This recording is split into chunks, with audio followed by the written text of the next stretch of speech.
Hi, I'm Tiwana Gould. I'm 23 years old from a small little country at the bottom of the earth, New Zealand. I've built a lawn mowing business to over $200,000 in revenue, and because of personal reasons, I had to sell it. I'm documenting the process of getting back to 200,000 and soaring past it. Along the way, I want to share with you what I've learned so that you don't make the same mistakes.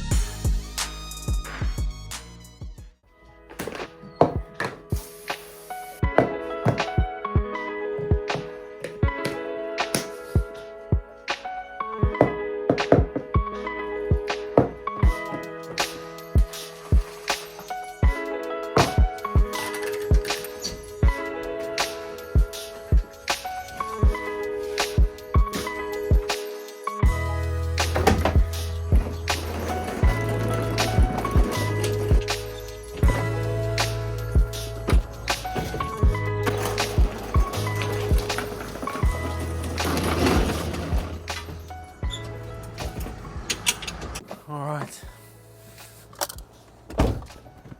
time to go. Good morning, good morning. It's time we get going. I think all loaded up, ready to go. We've got, what have we got today? I'd say about 12 lawns. It's a Thursday. I had a real short week this week. I had a day off for family things, and then I've got a day off for my tattoo. I've got, if you see under here, that's why I'm wearing a long sleeve. So under here, it sort of runs all the way up and then onto my chest. It's just a traditional moldy tattoo, tamako. Let's get going. I'm gonna chat while we drive here. So this will be, I guess officially, day in the life number 4. I've been trying to do these videos to sort of show you the real side of mowing and see if it's something you guys like. Then if you guys like it, hopefully I can help you guys out in the future, run and create your own lawn mowing business.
I've just finished my lunch. I had same old peanut butter and bars for lunch. One thing that I find is it's not much of an issue here, but when I was in Tauranga, it was an issue is finding public toilet because you got nowhere to go toilet when you're mowing lawns. And I don't like the idea of going on like asking the customers to use their toilet or anything like that.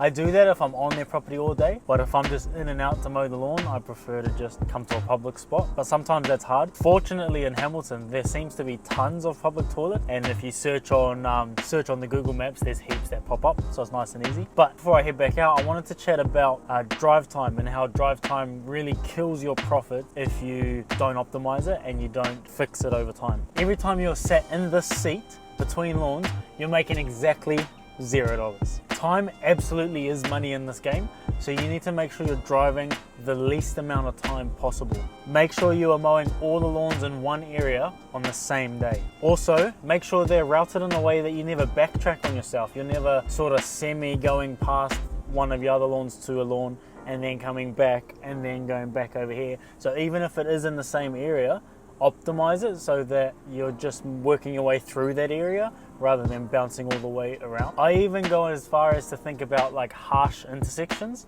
So if you've got an intersection that's typically busy and you got to turn right onto it, or you got to jump across the traffic, so for you American folk it'll be left, I always try to avoid those, or I avoid those at certain times of day. Like, you know your city, you know which areas are busy, which areas are fine. So if that means that you are backtracking a little bit in terms of area, but you get to work around that intersection, I prefer that over sitting in the intersection for for a few minutes. But you also know your vehicle. So I've got a slow van and a trailer, so this thing does not hit gap. But if you've got a newer truck or a newer just a ute setup or something like that, you'll be able to hit those intersections. Also, make sure you're the one dictating when customers get mowed. So I know a lot of them are gonna request to be like, oh, can we get Friday, Thursday, because they want it just before the weekend. But everybody wants it just before the weekend, you know? So you dictate to them when they'll get mowed. So when they accept the proposal, you tell them when you're gonna mow their lawn.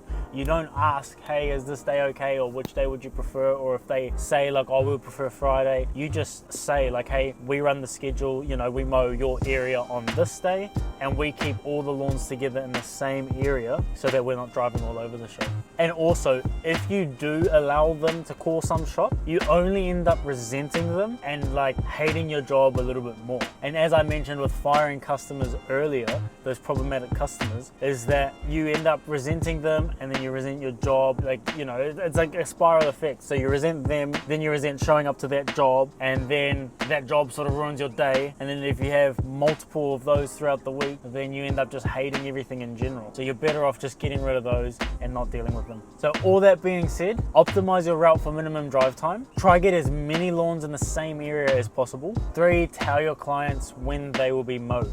Thank you so much for watching today. That's me. I'm going to continue with the day, but that's the end of this video today. Drop in the comments some tips or some strategies you use to minimize your drive time, and I will see you guys tomorrow. Like and subscribe. Cheers.